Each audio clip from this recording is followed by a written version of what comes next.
로마서 7장 9절 제가 읽어드릴게요. 그냥 절 보세요.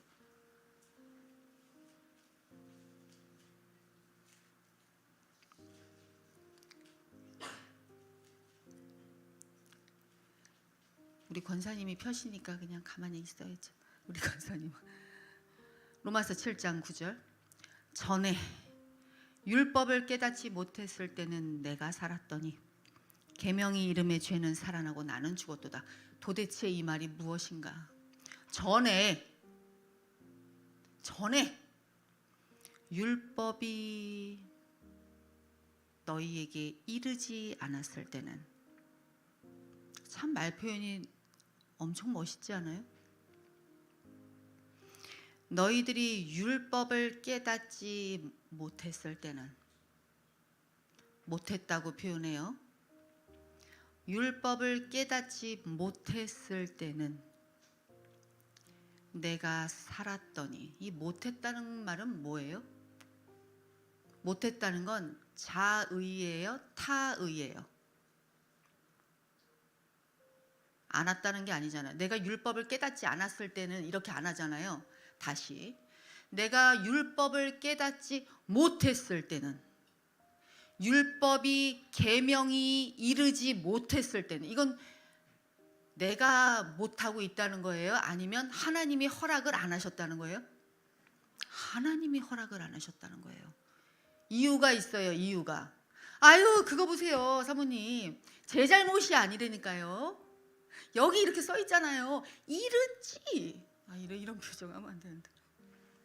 이름에, 이거 보세요. 하나님이 저한테 안 그렇게 줬더니 이유가 있어요. 나중에 다 설명할게요. 이유가. 전에 율법을 깨닫지 못했을 때는, 율법이 너희에게 계명이, 반복 학습, 율법과 계명은 똑같은 말이에요. 계명이 이름에, 계명이 이르렀다는 건 뭐예요? 하나님께서 그것을 열어놓으셨다는 거예요. 죄는 살아나고 나는 죽었노라. 다시 말하면 이거를 쉬운 말로, 율법을 깨닫기 전에는, 계명이 이르기 전에는 여전히 지식적으로 성경을 읽고 우리가 다 아는 것 같지만 여전히 그는 아무것도 모르는 육적인 그리스도인일 뿐이다, 이 소린 거예요.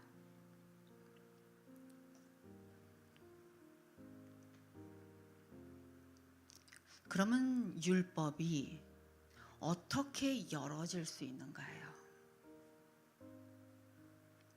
율법이 정말 듣고 보니까 나한테 이르지 않은 거, 내가 깨닫지 못하는 게 정말 너무 억울한 일이네.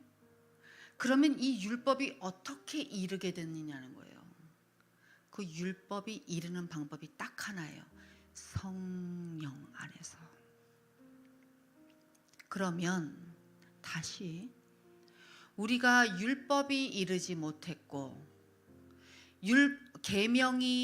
율법을 깨닫지 못했고 계명이 이르지 못했던 건 성령이 하시는 일을 방해하는 우리의 요소가 분명하게 있다는 거예요.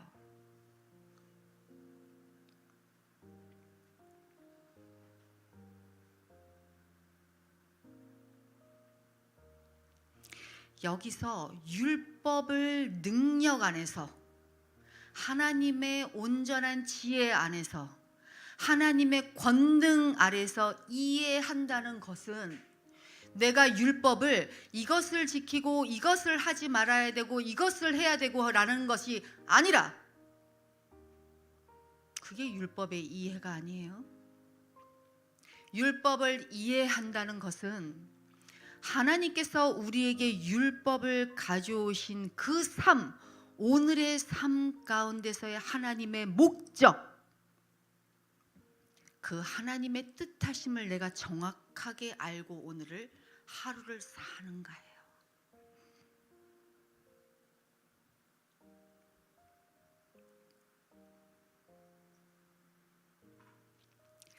그런데 참 여기에서 우리에게 두려운 게 하나 있어요. 율법은 로마서 5장에 아담으로부터 모세까지, 율법은 모세 때 주어진 것이잖아요. 그런데 로마서 5장에서는 왜 아담에서부터 모세까지 사망이 왕노릇, 자 크로스예요. 율법 크로스, 죄 크로스 사망이에요. 이건 우리가 법칙처럼 알고 가야 돼요. 율법은 죄는 사망이에요. 그런데 율법 사망의 왕노릇이라는 것은, 로마서 5장에서 사망이 왕노릇하고 있다는 것은 아담에서 모세까지 율법이 주어지지 않았을 때도 사망이 왕노릇하였다는 것은 크로스 법칙으로 뭐예요? 율법이 현존하고 있었다는 뜻이에요. 그런데 그 율법을 왜 모세가 탈애굽을 해서 그들에게 율법을 그때 공표했는가요? 엄청난 의미가 있다는 거예요. 저거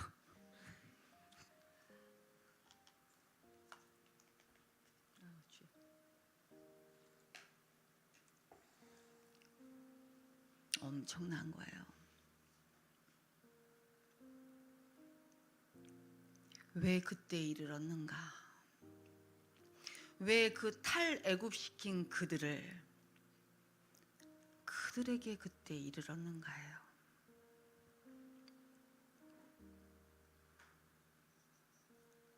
그렇다면 교회에 열심히 나온다고 율법이 이르던가요? 아니에요. 사단은 스크루테이프의 편지에 보면, C.S. 루이스의 스크루테이프의 편지에 보면 이렇게 얘기해요. 그들이 교회 가는 것을 막지 말아라. 그들이 스스로 율법을 지키게 놔두어라. 그것이 우리의 가장 큰 도구인 거예요. 율법의 기능을 정확하게 이해하지 못하게 하는 것이 사단의 기능이에요. 그러면 우리는 여기서 숙제가 하나 남아 있어요. 율법의 기능을 정확하게 이해하는 것. 곧 율법이 우리를 죽이는, 그리고 죄를 정말 살아나는 능력으로 우리가 알게 되는 것. 그게 성령의 일하심이에요. 그걸 다시 말하면 영으로 조명하심이라고 표현해요. 우리가 영적으로 산다는 것은, 우리가 성령으로 산다는 것은 우리가 율법의 기능을 제대로 알아 율법을 영으로 해석할 수 있어야 돼요. 그게 말씀에 나와요. 사모님이 저렇게 얘기하는 걸 내가 확인해야겠다. 로마서 8장 12절 14절 제가 읽어드릴게요. 이건 찾으실 분은 찾으셔도 돼요.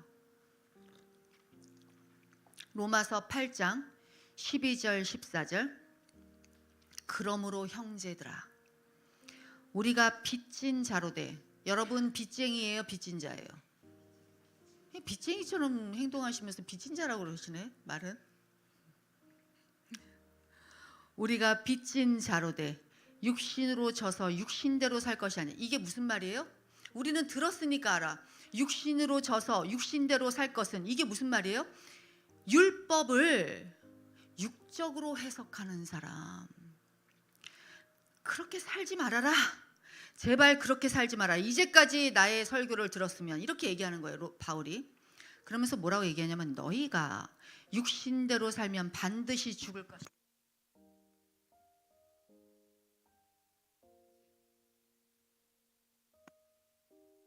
그래서 우리 할 얘기가 너무 많아가지고요. 여기서 그러잖아요. 너희가 육신대로 살면 반드시 죽는데, 율법, 죄, 뭐라고요? 사망. 그러나 그렇게 살지 말고 영으로서 몸의 행실을 죽이면 살리니. 이게 답이에요. 이게 도대체 무슨 말이야? 영으로서 몸의 행실을 죽이는 게 도대체 무슨 말이야? 성령으로 살면 돼? 거기서 더 깊게 들어가라고요. 거기서 더 깊게 들어가라고요. 율법을 깨닫게 하신 하나님께 더 깊이 들어가라고요. 이게 이렇게 예를 좀 생각해 볼게요. 거짓말을 했어요. 거짓말을 했는데 성령으로 기도한다고 성령이 하나님 제가 거짓말했어요. 거짓말 이렇게 그냥 단순하게 살지 말라는 거예요. 어떻게 그렇게 살아요? 어떻게 그렇게 살아요? 조질. 그건 정말 우리 그러지 말자고요. 우리가 거짓말을 했다면 이 율법 앞에서 그것을 하나님의 목적하심으로 가져가라고요. 하나님은 도대체 우리에게 이 나약한 나를 통해 무엇을 알게 하시는가?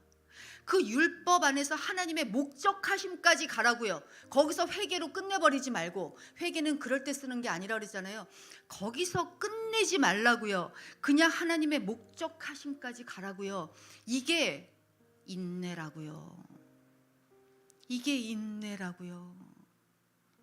다른 게 인내가 아니에요. 내가 그 사람 미워하는데 끝까지 인내해가지고 사랑으로 그 사람을 끝까지, 이런 건 인내라고 하지 않아요. 그건 뭐라 그러는지 아세요? 자기 도취. 뭐냐면 종교놀이. 딱 맞아요.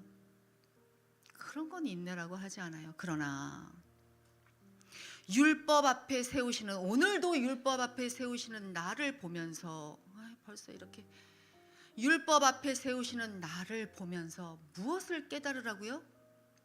하나님의 목적하심으로 그걸 가져가라고요. 며칠 몇 날을 씨름을 하더라도요. 야복강의 야곱처럼 그걸 가지고 씨름을 하세요. 멋진 씨름. 정말 그 거짓말이 중요한 게 아니잖아요. 내가 왜 이렇게 나약한 존재 앞에서 하나님은 나를 세우셨는가를 알게 되는 거예요. 그러면 하나님이 그 안에서 나에게 하나님의 영광을 드러내신다고요. 그게 어마어마하다고요. 그리고 하나님이 영의 것을 보여주신다고요. 꿈으로든 모르든. 뭐 하나도 그냥 내버리시지 마세요. 여러분들이, 하나님이 여러분들을 영적으로 세우시려는 도구로 삼으신다고요.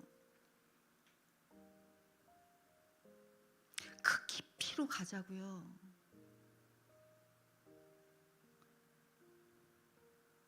그러니 오늘 로마서 8장 12절 14절에 너희가 육신대로 살면 반드시 죽는데요. 율법 앞에서 그걸 육적인 그리스도인으로 계속 만나면 반드시 죽는데요. 여러분 삶 엄청 짧아요. 이제 곧 와요.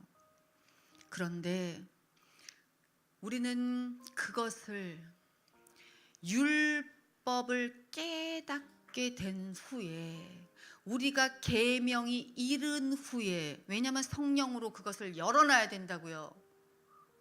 성령으로 그것을 열어놓은 후에, 성령으로 열어놓는다는 건 뭐죠? 오늘 위에 올라가서 할 거예요. 영적 부흥에서 내가 뭐에 막혀 있는가, 도대체 내가 왜 이렇게 성령이 충만한, 그냥 칭의 가지고 기뻐, 뭐 이렇게 가지고 기뻐, 자기 도취, 거기에 제발 빠져 있지 마시라고요. 그건 하나님이 받으실 거룩 맞아요. 그러나 나에게 하나님이 하시는 일을 그것 때문에 지체시킬 수 없다고요. 그러니 너희가 육신대로 살면 반드시 죽을 것인데 영으로서 몸의 행실을, 이게 무슨 말인지 알겠죠? 우리의 몸의 모든 율법적인 행위, 모든 게 거기 있죠. 율법은 완전해요. 그 율법적인 행위 앞에서 우리의 행실이 무엇으로? 영으로서 그것을 죽이게 된다는 거예요. 죽일 수 있다는 건 뭐예요? 그 죽음이 율법 앞에 내가 의로운 죽음으로 설 수 없고, 우리는 오직 그것을 예수 그리스도 앞에 의로운 죽음으로 설 수 있다는 그 죽음이라는 거예요. 여기서 그래서 그 몸의 행실을 하나님 앞에서 인내하면서 여기까지 가져와서 알게 되는 우리의 죽음. 그러니 율법을 깨달으면 뭐라고요? 죄는 살아나고. 왜냐하면 우리는 그것을 버리지 않을 거니까. 죄가 살아난다는 건 뭐예요? 내가 쉽사리 그것을 내가 그냥 자기도취 안에서 회개하고 끝내지 않고 그런 실수 안 하고 또 그것을 그냥 아유 그럴 수 있다는 자기 타협하지 않고 그 죄는 살아난 죄를 붙들고 하나님 앞에서 그것을 몸부리치며 어디로 간다고요? 예수 그리스도 안에 영광, 그 영광 안에서 빛을 본다고요. 그게 내가 죽고 예수는 사는 거예요. 예수님의 이름으로 기도합니다. 아멘 할렐루야.